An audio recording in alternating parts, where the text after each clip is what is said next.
Kung mag-acquire ang Pilipinas ng Aselsan's DIRS Short Range Air Defense (SHORAD) system, dadala ito ng malaking benepisyo sa kakayahan ng depensa ng bansa.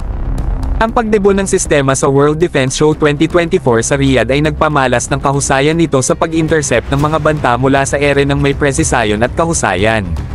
Para sa Pilipinas, ang pagkakaroon ng sistema ng DIRS ay magpapalakas ng kakayahan sa air defense laban sa iba't ibang mga banta, mula sa unmanned aerial vehicles, UAVs, hanggang sa cruise missiles. Ang integradong plataporma ng sistema ay nag-aalok ng kakayahang mag-adjust at gumalaw ng mabilis, pinapayagan ang mabilis na pag-deploy at proteksyon ng mahahalagang ari-arian, tulad ng mga pasilidad ng militar, airfields, at naval bases. Ang all-in-one na disenyo ng sistema ng DIRS ay nag-i-integrate ng maraming layers ng depensa sa isang solong plataporma, nagbibigay ng cost-effective na solusyon para palakasin ang air defense network ng bansa.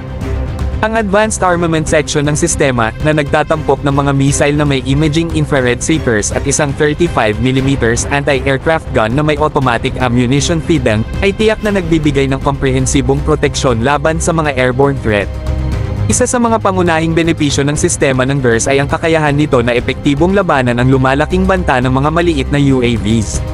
Sa kanyang 35mm autocannon na may atom airburst ammunition, ang sistema ay maaaring i-neutralize ang mga mabilis at mahirap na target, nagpapalakas sa kakayahan ng Pilipinas na ipagtanggol ang kanilang espasyo sa ere at kritikal na infrastruktura.